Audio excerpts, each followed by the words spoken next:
Hey everyone, welcome to another buddy study group for Worksite Solutions. And today, the topic of our call is really going to encompass one of my big roles here at Buddy INS. Um, not so much on the pre-sale side, but really as we get into sold groups and implementing those enrollments, my role really switches to training salespeople rather than being a salesperson. I think when implementation hits, there are other salespeople that take over as part of the process. And they really come in all sorts of different shapes, sizes, and roles. So I find it an interesting challenge to, number one, identify who the salespeople are. Sometimes it's obvious, sometimes there's softer salespeople that are actually a part of this group sale and really what I can give them Calling, given their this role is to just a help patient. them succeed. So, without further ado, when an enrollment kicks off, like I said, I kind of pass the baton, or Wendy, for example, who is always on the pre-sale side, helping to move groups forward.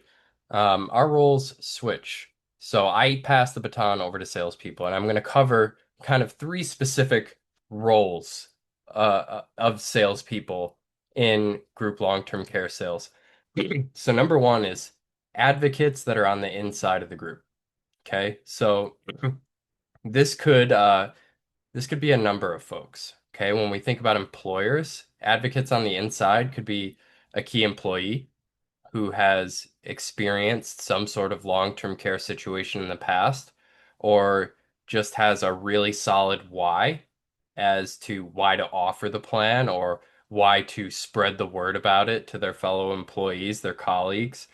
But it can also be HR. And you hear Mark and I say quite a bit that human resources is really um, like another salesperson for you during your enrollment for a lot of reasons. Not only their access to the employees, the communication, the understanding of the audience, um, but they can also be sort of like a consultant whenever a benefit is put out there to the employee base. Guess who's generally getting the first questions about the plans?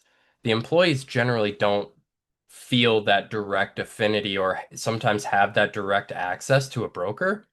So their HR rep is generally going to be the first person they're going to ask about the products, right? So um, for the employer side, I'd say your internal advocates or key people and HR can actually take the role of one of the salespeople as you get into implementation. But I also want to talk about the association side because you could potentially have many salespeople that are a part of your team externally, that are part of the organization. So many associations actually have an insurance arm or an insurance company who fully assumes the role of going out, finding benefits, comparing them, analyzing them, and bringing those offerings to the association members as a way to increase the value of their memberships, right? For most of these associations, people are paying dues to be a part of the association. So in exchange, you have to offer great value. So um, an insurance arm as part of an association is an excellent, source of salespeople who know the audience, know the products, and know how to sell them. Um, so those are kind of like your internal people who are a part of whatever organization you're enrolling in some way, shape, or form. And I work to train those folks to an extent on how to be the salesperson. In the case of insurance arms, they know they're the salespeople, right? They want to be the salespeople. They're incentivized to be the salespeople. But in the case of human resources, um, you know, they may not know it. They may not understand it. Um, Even as they're going through the process, they may still not understand that they are partially a salesperson or consultant. I use those kind of interchangeably, but I do think there's a difference between salesperson and consultant. I'll get into that in a little bit. But long-term care specialists are also, I would consider more in the consultant bucket for inbound inquiries. One of the big value adds we have here at Buddy INS that's rather differentiated that we add to group enrollments is having long-term care specialists. A few of you who have worked with us before are actually on the call. Diane, Dale, you've given your experiences before. But this is part of our overall value add that when visiting a landing page, there's an option to schedule 15 minutes with a long-term care specialist. Generally, a sort of fee for service, fee for time spent sort of proposition. And in that way, they're not commissioned salespeople so they can be a bit more impartial, right? They can give advice as they always do, regardless of if they are commissioned or fee for service. Give impartial advice to the people in front of them and help them make sense of how this plan fits their situation. There's a lot of training that goes into being a long-term care specialist consultant, even if you know the products, even if you've been selling long-term care for 30 years, um, every single enrollment is different. And not just from what underwriting offer did they get, but a whole host of things to know. And again, I'll circle back on all these, just kind of summarizing right now, and kind of talk about the nitty-gritties of each. And then outbound salespeople. So we are generally using outbound sales right now for associations, primarily because the affinity between an association and its members or an association's insurance arm and its members is not every single time as strong as an employer employee affinity, right? Or a human resources employee affinity, right? So it can be a bit harder to access the members as opposed to accessing the employee base for employers.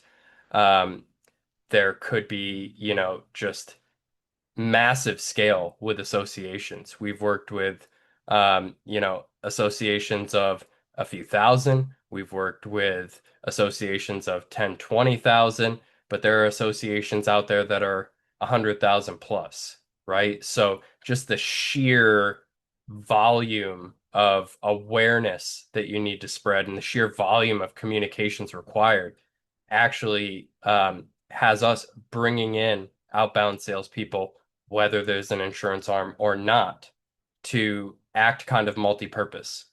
Outbound outreach to good candidates for the benefit being offered, to make sure that this member is overall aware of the benefits, but also aware that they've got somebody standing by that is willing to help them better understand the plan, educate them, figure out how it fits their overall financial plan and their budget, and also just kind of acting as a dual salesperson and consultant. So, consultant is somebody who's, in my view, rather impartial, not commissioned. They still may be paid for their time spent, but not commissioned, and really helping folks one to one on an inbound basis when questions are asked, when inquiries are made, understand the plan so that they can make an informed decision.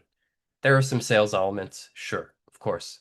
But outbound salespeople are more commissioned for who enrolls of who they were able to reach and who they were able to help. And in that case, are more interested in outwardly drumming up the awareness, drumming up interest, and really helping folks understand why this plan is attractive, why they should pay attention to it, and why they should act now, right? I think that's how I characterize the two different levels of salespeople. Okay, so that was just kind of my um, high level overview of the different types of salespeople or consultants that are involved with long-term care enrollments, whether they know it or not, whether it's their primary job or not, right? Wendy, are there any elements, if I could ask for your input, are there any elements do you think I missed? I was doing this mental inventory in my head, and I realized, wow, there's a lot of levels of salespeople and a lot of different ways to help these people. But what do you think? Did I leave anything out? Anything you wanted to You add? you did not, and I'm always amazed by you, Jason, because you handle all of those levers, which always amazes me. So for me, on the sales side at Buddy and helping people understand and see where the opportunity is, I get them to that sales point, right?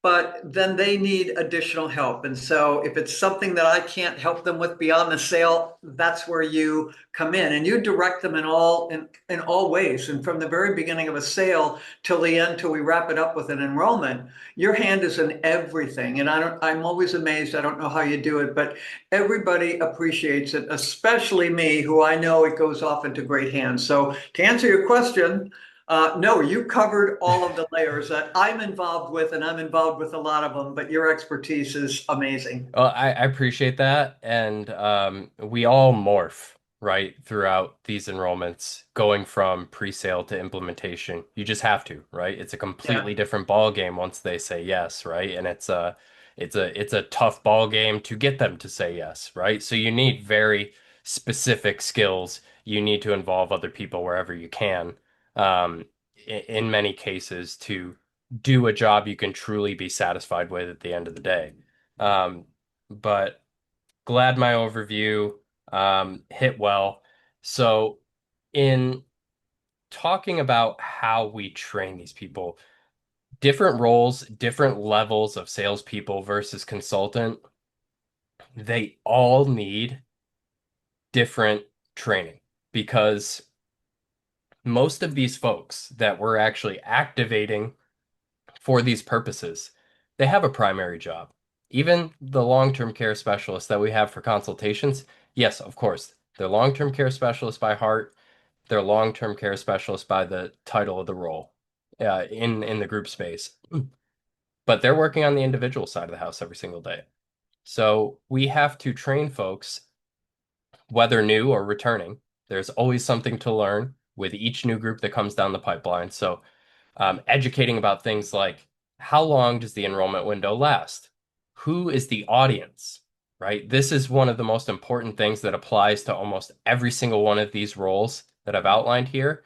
Everybody needs to know the audience. Sometimes they know it innately, HR, they know it innately, right? They are paid to have the best grasp on who their employee audience is, what's important to them, what kind of communications are really going to stir something, stir some action, and what are the best channels to do that, right? They are the audience masters, and that's why, as Mark says quite a lot, they're sort of one of your top consultants or salespeople as you go through this. They are also directly connected to decision makers who are not always available, right? So even in an enrollment, they have to contact those decision makers. But their primary role is being an HR representative in some way, shape, or form.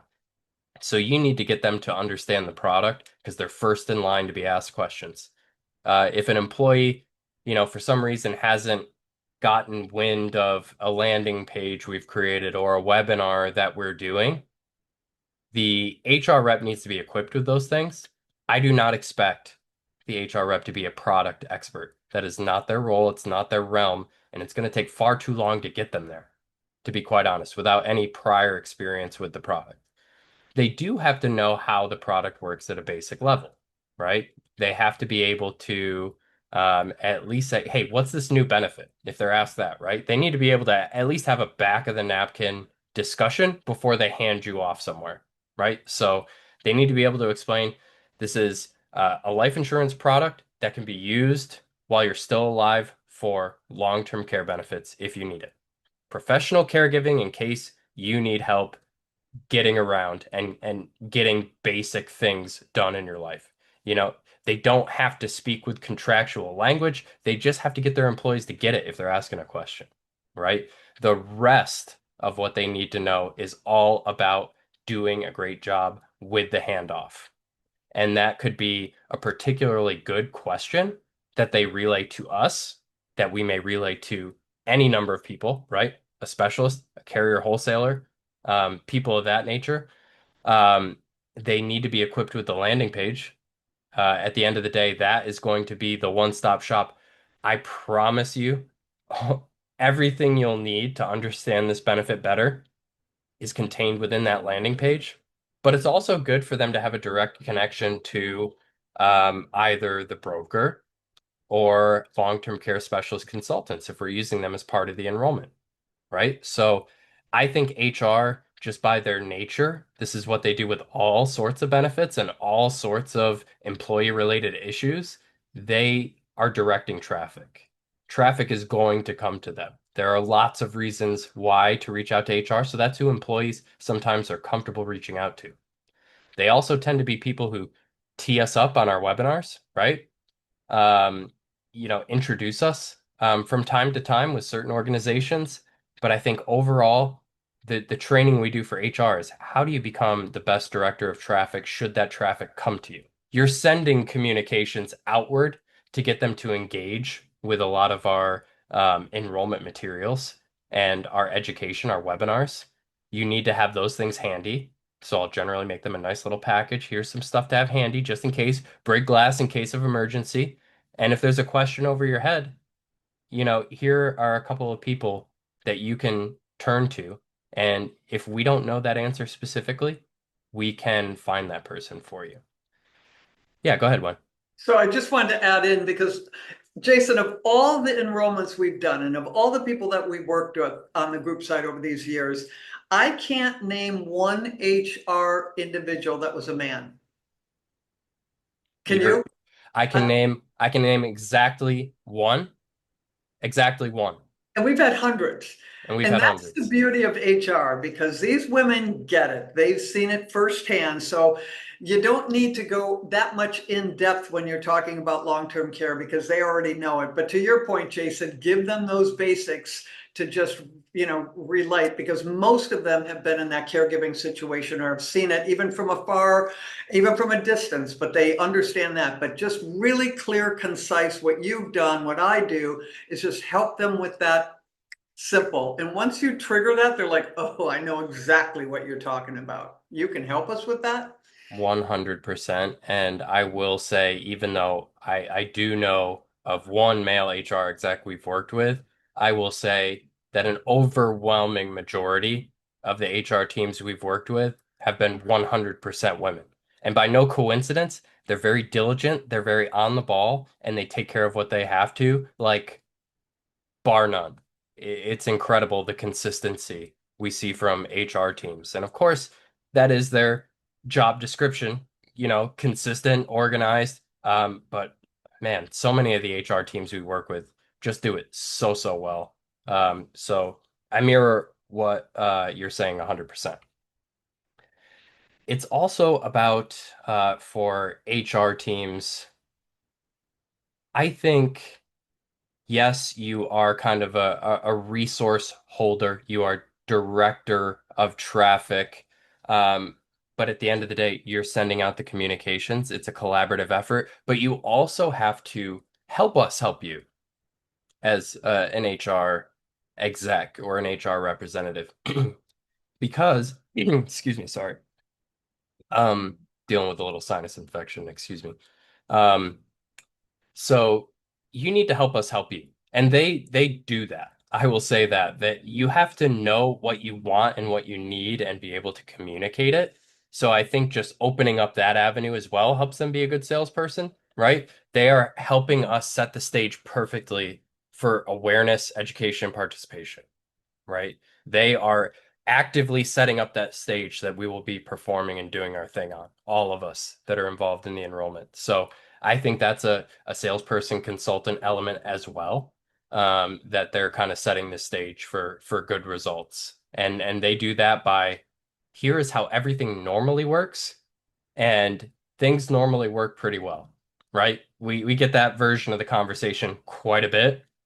And I think one of the best things you can do is fit within that at the end of the day. Um, More familiarity means more awareness, right? If you're doing things the way they normally do. Um, and then key employees. Now, Wendy, you've been specifically involved in this element. It is also a marketing element. But Mhm. marketing and sales are far more intertwined than people want to give it credit for sometimes.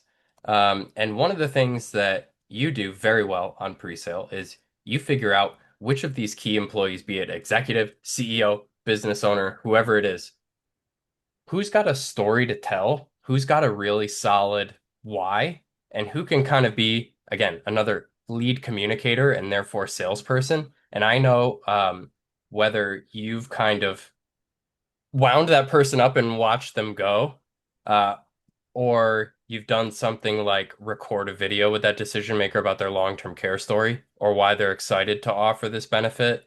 Um, how do you think that person really plays a role, or how do you think your role really comes to life in activating that key person? I think as Mark and as we all know as specialists, right?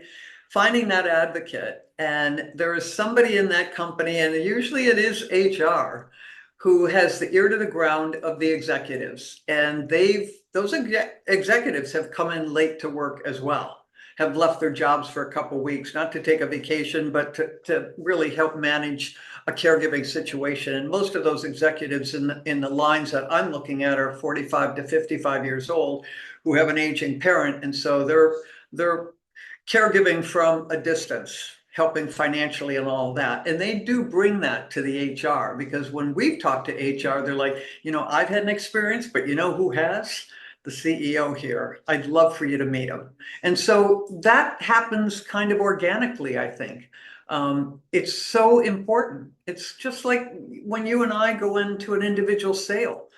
If they've reached out and want help, they don't know how much help, but you already have an advocate on the other side of that door. And same in a company. It's absolutely no different. You just need one advocate.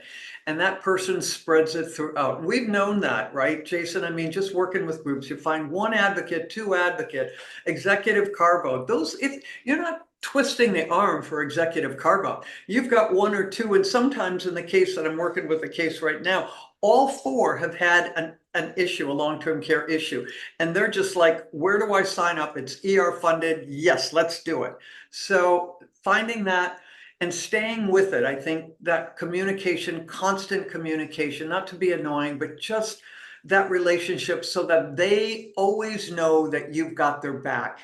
And in reverse, you know that, and they know that you've got their back and vice versa. They're going to help you to the best of their ability, put this all together for their employees. Yeah, I think transfer of respect is Mhm. also a super important piece and why I see these kind of decision makers as salespeople. Because if they are endorsing you, if they are endorsing even the solution that you are using, that goes so far. I mean, we're all insurance agents or former insurance agents or budding insurance agents on this call, and you all know the power of a trust transfer or a very warm referral, right? Um, at the end of the day, just that endorsement is huge. And another thing to your point, Wendy, as insurance salespeople, we do not get on calls without reason, right? There is a reason. And so the most powerful thing you can ask up front is what brings you here? What's got you wanting to talk about group long-term care, right? That can help you find your advocate almost immediately if the answer is, well, I've seen it before in some way, shape, or form, or I see it affecting my employees, right? That can kind of get to that why that can open that conversation to the best way you can help me, Mr. or Mrs. Decision Maker, and help all of us make this a success is just to make that why very apparent. And I think those companies with really great culture and really great respect for their CEO, business owner, whoever it may be, this key person, they are going to take the message of somebody they respect very seriously. And they will give it a lot more consideration than they otherwise would have, right? So that's where I think internal folks are kind of the decision makers, and it's more soft training, right? It's not here's the product, here's how much the death benefit is restored. Here's what happens after age 70 with the product. That is left for the insurance nerds, like us, like our specialist consultants, like our outbound salespeople. But the soft training goes a long, long way because done this a lot. We know it works, but they know it works as well. So it's about helping us help them, but also to know where they can turn, right? If there are any questions that are over their head, because they're the respected ones, they're the ones that are constantly being come to. So I think that's about good for internal folks. But external folks like long-term care specialist consultants, we've done dedicated study groups on this topic. But the reason I think specialist consultants are super, super important is number one, just the level of expertise there. I don't think it's well understood right now how having experienced long-term care specialists readily available 15 minutes at a time to give you an impartial perspective um, of this plan and how it may fit you. Um, it's super underrated. It does not happen really elsewhere in the industry. But it's something, we grew up around long-term care specialists. We grew up as long-term care specialists. So for us, it's a match made in heaven. There aren't many, you know, organizations out there who are specializing in it and actually came up as long-term care specialists. So we get it, but it's important that the employees know it. So we are always trying to, get employees to understand and just take advantage of this time, right? To hear from an expert. There's not going to be many people better in this entire country that you could talk to about for this benefit and in the right situation with the right incentives. Their incentives are to just, hopefully meet as many people as possible. And of course, get them to feel better about the decision they're making at the end of the day. Whether it's, I shouldn't do this, I should do this, I should get my spouse involved, I shouldn't get my spouse involved. I have a couple questions on what I saw and they're answered, right? I just make them feel better. Relieve the headache there that comes with another decision in a world of infinite decisions second by second. I think that is a huge value. But the way I also will train our specialist consultants, let me see if I can get a good example up here. I'm sure And they're the also calm too, right? I mean, I know Dale and I've known Diane, and I mean, everybody on your team is so calm and they're so knowledgeable that you feel great about handing them off. Look, if you have any additional questions, here's a number, here's who you can talk to. And I've seen that work. And right. that goes a long way, because you're right, in a myriad of decisions that people have to make on the fly, you all come in and do just a phenomenal job. Jason, you've gotten just accolades beyond accolades with the It's special. because of them. And it's because they've been there 100,000 times Yeah, and they know it's impossible to know everything, but they know they have more than enough connections to get the right answer if they don't know it immediately. I think yeah. that's one of the most important attributes, right? Is being able to just spend the time with the person sitting across from you in the little Zoom square, listening, providing an answer to the best of your ability, and filling in the gaps where you may have gaps by finding the right person, right? I think that's the most important attribute. But we do a number of things to kind of help them hit the ground running. So I'm sure our friends at Amada won't mind if I Yeah, share a survival guide of theirs, but I put together long-term care enrollment survival guides. So these are specific to each and every enrollment. They talk about the enrollment window, the employee base, um, talks about what state they're in, gives an idea of who the audience is, right? Generally, I'll include the employer's webpage. like I said, everybody involved in this needs to have an idea of the audience, who they are, what's important to them, um, the general demographics of the organization. All these things are important. But shout out to Gretchen and Joe because really the landing page is a salesperson's best friend for and a consultant's best friend for a number of reasons. Number one, the calculator's here. So how are you going to go through pricing and value without the calculator? It's housed here on the landing page.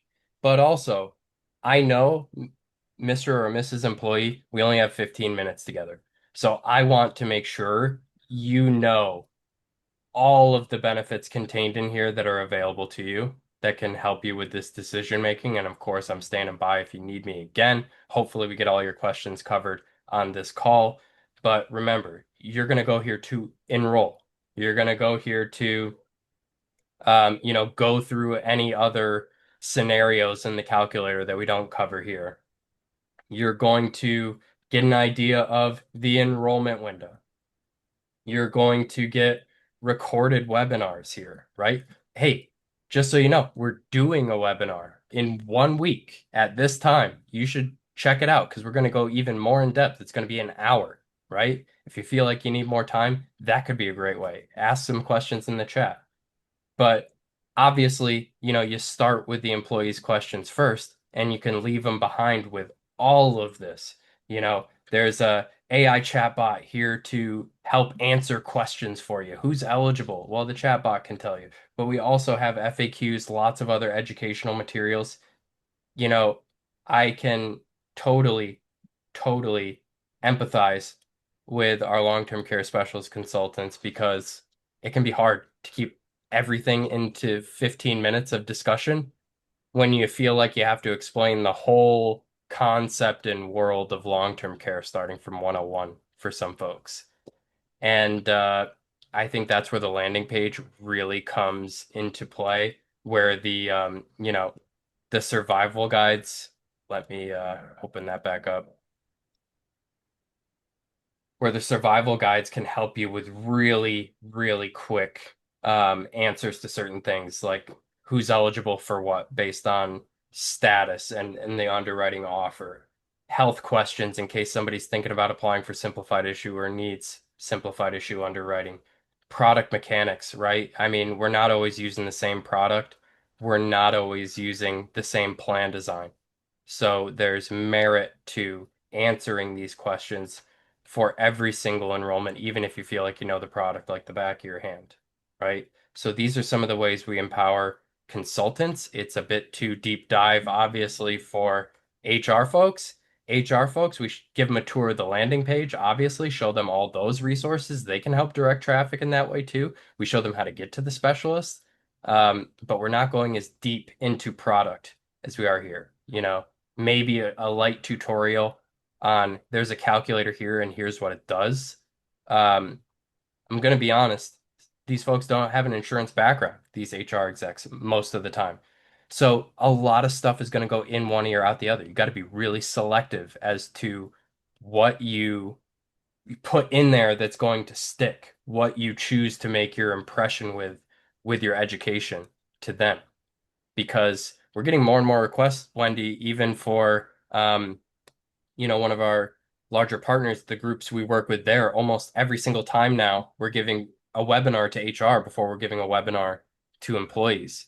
So you got to be really selective about what you say because some of it's going to go in one ear, out the other. They're busy. They're as busy as we are. They're probably busier than we are, right?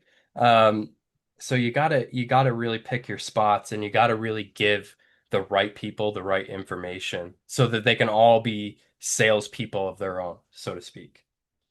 Um, In that same vein, Jason, too, is because they are so busy, they look for us, for you, to alleviate that work. Because when you come in the door, the virtual door, they're like, oh my God, you're going to give me something else that I've got to like put on, I got to worry about it now. And even though they're paid to do this, it's one more thing on their plate. So the more that you can help them with that and take that burden from them, the more they're going to love you. They're not going to like you, they're going to love you. 100%. I'll give you. one link and I'll give you three email addresses. I mean, at the end of the day, you keep those close to you, guarantee you we're going to be able to cover any questions that you have, or whoever we're associated with on the carrier side or otherwise, you know, that's going to cover you if employees start banging down your door asking questions. Um, and then I want to talk a little bit about outbound sales because there are, um, I would say, a number of use cases where we could use it for employer groups. We haven't really crossed that road that much. So it is a lot more for the association space. Um, but one of the big things for outbound salespeople is these are folks that are calling, texting, emailing members of this association to raise awareness and largely do the same thing. Trying to get you to schedule a 15-minute call with me so you can understand what this plan is about, see if it makes sense for your plan, and I can show you how to enroll from there and all the other resources we have. There's a lot of overlap in these roles. But for outbound folks, you can't just say, here's an association group of 20,000 people. Here are all of their names, email addresses, and phone numbers. Here's the census. Go for it, buddy. You're going to do great, Can you right? make 200 calls a week? Can you make 200 calls a day? I mean, Well, right, right, let right, right. alone a week. Can you make 200 calls an hour? It's like we got in some of these cases, we have a 30-day enrollment window. It's like, Yeah. so you got to be realistic. Even the outbound people that we are working with, the outbound salespeople, Dale, again, Dale just had a hand in almost every single one of these roles, which is amazing. But those folks have other business as well, They have a life. You have to be able to make things realistic and doable. And in a 30-day window, or even a 1 year window sometimes, if you're using three different products, there's just not enough time to reach everybody on everything. So one of the key ways we arm those salespeople is by using targeted lists, segmented lists. So of a group of 20,000, how can we cut this down to what we would anticipate being the best 1,000, right? To target over 30 days or to target, um, you know, at least over the first 30 days, and then we move to the next layer out of 1,000 people, right? So these are teams that are making calls, leaving voicemails, leaving emails, a lot of times to busy doctors, dentists, lawyers who really aren't expected to pick up the phone much or at all during business hours. You kind of got to get lucky and catch them. So it is tons of outbound. It's leaving people with resources and really trying to get them to take 15 minutes out of their day whenever they can to sit down and talk about the plan, right? Um, the internal sales teams of associations are generally very good with that. They are very tied into the association communication. They know how to reach their clients. They know who the repeat clients and repeat participants in the association benefits are. So they can help you gather a lot of that information. But for the outbound salespeople, it's really important to provide them with a really good targeted list. You know, this enrollment's going to last us, 1 month, 40 days, whatever it may be. Um, but given that we're dealing with a long-term care product here, here is a list of 1,040 to 60-year-olds, preference of female, if not all female, who have purchased some other complementary product from the association before. That's a very common list segmentation. But as we move into other products like term life insurance, like disability, accident indemnity, critical illness, there's different target markets. There's different demographics who the product may resonate with, right? So you have to understand kind of the product market fit and the most likely audience, and always somebody who is interacted with the association and purchased something in the past is going to be more reachable, is going to be more receptive, right? So in arming those people with a bit more of a targeted list, you increase their chances of success. Here are the most likely people, the most likely needles in this haystack that you're going to be able to reach. I think that's how you cut through things. But outbound salespeople are, you know, just as much a part of marketing as we are on the buddy team and our marketing team. They're helping spread the word. The landing pages are obviously built by us, but they're directing a lot of traffic there, through their proactive efforts. So a lot of it, I would say it's one of the more difficult roles. You are at the same time outbound salesperson and long-term care specialist consultant all in one. You're kind of rolled up into one there. So they need all the product information, survival guide information that I showed you. They also need their list of contacts to keep track of and call on, and sometimes more than once, many times more than once, call, email, text. Um, and they need to have all of the other resources to drive people to, if they're not able to make contact, or even if they are, here's the leave behind materials, right? There's a lot they need to know there. So give them everything they need. They're going to have a lot of questions. Um, you may find yourself in this position one day if you find an association group or even a large employer where you kind of got to scale, right? And you have to kind of do some of the work and proactively reaching out to the employees if they show interest, right? So lots of different ways we arm those folks. And, compared to straight inbound inquiries, it's definitely a tougher climb, but worth the squeeze and a commissioned opportunity generally in those cases. And they are warm leads, really. It's not Yes. like, it's not like me 30 years ago. We sat at GE and they had our little cubicle and they had our little, here's who you got to call. I mean, those were all cold calls. Today we've got the email, you've got text. They know something's happening. They just, to your point, there's just a lot of questions. And getting hold of people is really tough. But there are different ways to communicate that as opposed to even 10 years ago. So I look at this as a positive. No, I'm not Dale and Diane calling and going through this, but certainly from talking to the different specialists, it's a different feel and a better and greater opportunity. Yeah, I don't want to make it feel like it's a barren wasteland It's of not. of communication. It certainly is not. At the end of the day, you should probably be at least a little bit receptive or at least check the Yeah, voicemail that for somebody calling on behalf of an association that you pay dues to be a part of, right? right. That you may realize great services from outside of insurance. These trade associations generally will do things like certifications, CE, malpractice um, insurance, which is generally required as part of their profession. I can't imagine running a practice like that without it, doctor, dentist, anything like that. But there are so many things they can interface with their association for that they will be receptive. I just think it's very busy people during business hours can be a challenge. And again, it's not an urgent email from their employer, right? It's Right, we're right. offering you something new to go along with your membership. Why don't you And take a they look at pay it? a fair amount of membership depending on the They do. association.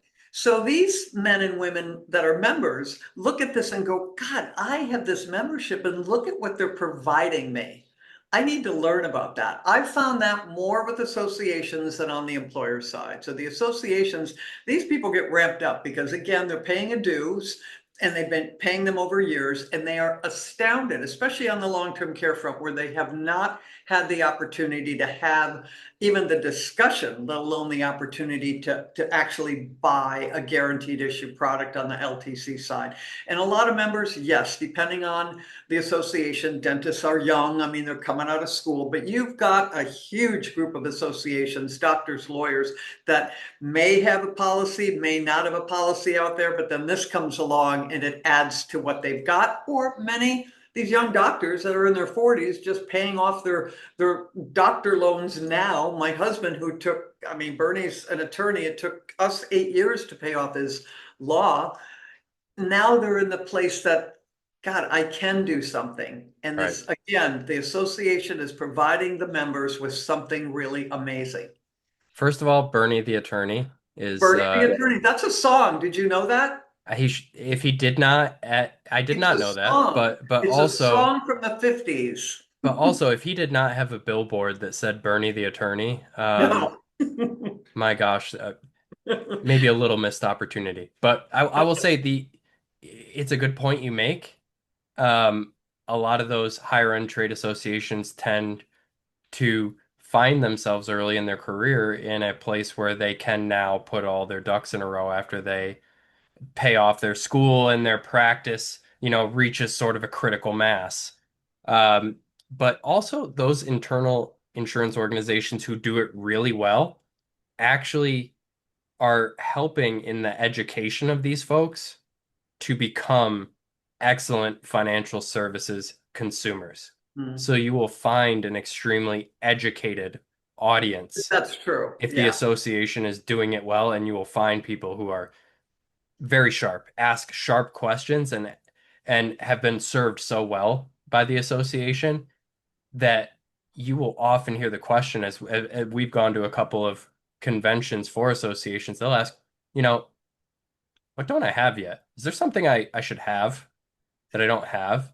Many people use the association as at least insurance lifeline. They have financial planners, but they have strong affinities from a risk management perspective with associations. So the more you can equip those folks and just understand their culture and fit well within it and help them push it forward, the better your results there. And honestly, Jason, with the doctors, the dentists to a degree, the attorneys for sure, men and women walk in their door every single day, distraught about a parent, a loved one, themselves needing care, and what can I do about it? Especially lawyers, elder care attorneys, they see it. And those associations are huge. They are on it. So to me, they're just a really positive group, very engaged, very particular, because that is how they are.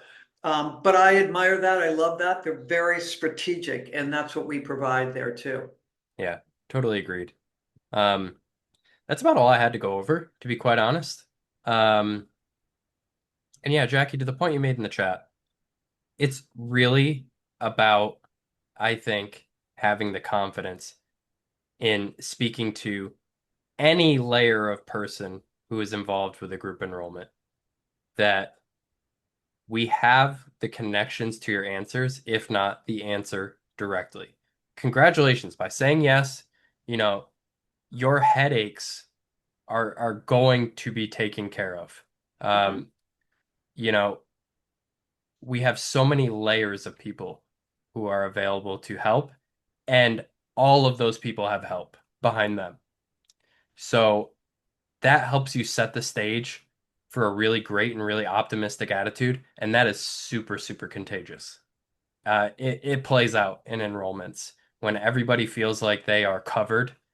Um, really special things happen, and there will be some tests to pass as you get into implementation. There'll be lots of questions asked to test that. But once you get through that, you know, really good things start happening when people feel like they are taken care of and secure as part of the enrollment. So, yeah, this study group presentation was really just to kind of give you guys an idea that there are salespeople and consultants absolutely everywhere as a part of group sales. They all need different things. They all help with different things.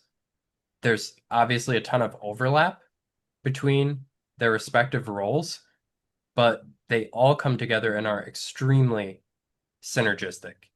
And if you can get all of the components of that engine working together, understanding and working as one mind, so to speak, um, that's really where the magic happens. And so, whether it's the work done in identifying what components do I have with this specific group, right? And what do they need? And how do I unify all of those?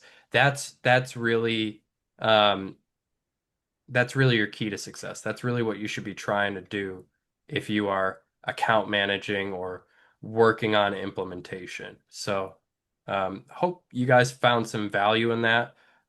If you're not going to perform one of those roles as a part of a group sale, you may be overseeing, if you have a group opportunity, those folks in those roles. So I think there is wisdom to be taken, no matter what step you're at or what role you will eventually fill or are already filling. Um, hope you took something away that'll help you here in the future. Anybody have any questions or last minute thoughts before we pack it up? Alrighty. Good one. Everybody's got all the answers. That's what I love about this group. Good one, Thank you, Jason. everybody, so much for Great being job. here with us today. We really appreciate it. Be well, and we will talk to you this time next week. Have a good one.